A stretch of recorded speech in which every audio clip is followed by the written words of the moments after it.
कांग्रेस और इंडी गठबंधन के लोगों को देश के ज्यादातर लोगों की भावनाओं की कोई परवाह नहीं है। तुष्टीकरण से आगे बढ़कर ये इनकी मुगलिया सोच है। वोट की लड़ाई हिंदू मुस्लिम पर आई। चुनाव के दौर में हर दल जनता को लुभाने के लिए मुद्दों के साथ रैली कर रहा है। स्टार प्रचारक रोड शो निकाल रहे हैं,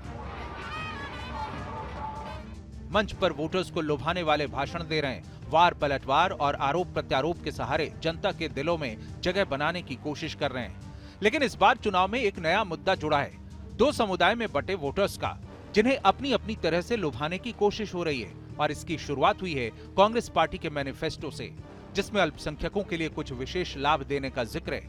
और कांग्रेस यहीं पर घिर गई। और फिर कर्नाटक में मुस्लिमों के आरक्षण के मुद्दे ने भी जोर पकड़ा, जिसने तीसरे चरण को हिंदू बनाम मुस्लिम बना दिया। कांग्रेस ने क्या किया? कर्नाटका में रातों रात एक फतवा निकाला और एक ऑर्डर निकाला, और कर्नाटका में भी जितने भी मुसलमान हैं सबको ओबीसी घोषित कर दिया। और ओबीसी को जो वहां 27% आरक्षण मिला था, उसका बड़ा हिस्सा लूट लिया।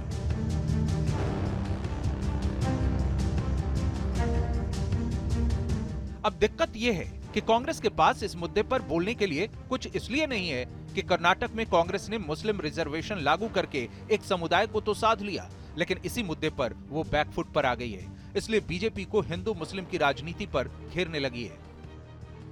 ये जो बीजेपी के लोग हैं ना, ये जो आरक्षण पर और कॉन्स्टिट्यूशन पर आक्रमण कर रहे हैं और इसको खत्म करने की कोशिश कर रहे हैं, ये बिल्कुल गलत है। ये हम कभी नहीं होने देंगे।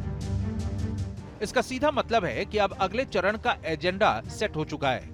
वोट विभाजन मुद्दों पर नहीं, बल्कि फायदे वाली राजनीति के तहत हो गया है। और ऐसा इसलिए कहा जा सकता है क्योंकि तीसरे चरण में 13 राज्यों की 95 सीट पर वोटिंग होनी है। और इन 95 सीट्स पर कांग्रेस के पास खोने के लिए कुछ नहीं है। लेकिन इन 95 सीटों पर चुनाव एनडीए बनाम इंडी गठबंधन नहीं है, बल्कि बीजेपी बनाम कांग्रेस का है। इस फेज में बीजेपी के 82 और कांग्रेस के 68 कैंडिडेट मैदान में हैं। इसका सीधा मतलब है कि अगर मुद्दों पर चुनाव होता है तो कांग्रेस के घोषणा पत्र में शामिल मिडिल क्लास और अल्पसंख्यकों के मुद्दे कांग्रेस को फायदा पहुंचा सकते हैं। इसलिए ध्रुवीकरण का जवाब देने के लिए बीजेपी ने भी विभाजन की जमीन पर ही अपने वोटर्स को लुभाने की कोशिश शुरू कर दी। कांग्रेस ने कहा है, उनके अध्यक्ष ने कहा है कि उसका मकसद भगवान राम को हराना है। आपने सुना होगा। और ये बयान कांग्रेस के राष्ट्रीय अध्यक्ष ने दिया है।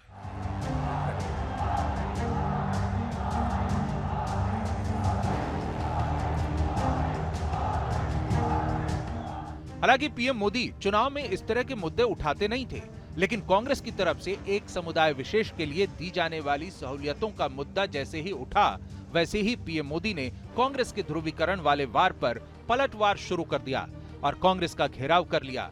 इसका एक उदाहरण देखिए। हमारे यहाँ के जो कैंडिडेट हैं, शिव कुमार दहरिया, देखो इनका भी नाम शिव कुमार, अबे बराबर है, राम का मुकाबला कर सकता है, क्योंकि ये शिवा है। मेरा भी मल्लिकार्जुन बोले तो मैं भी शिवा हूं। यानी राजनीति में धर्म पर बात होगी और जब बात भगवान पर होगी तो उसमें भी समुदायों के आधार पर बंटवारा करने की कोशिश होगी। और इसमें कांग्रेस फिलहाल आगे नजर आ रही है।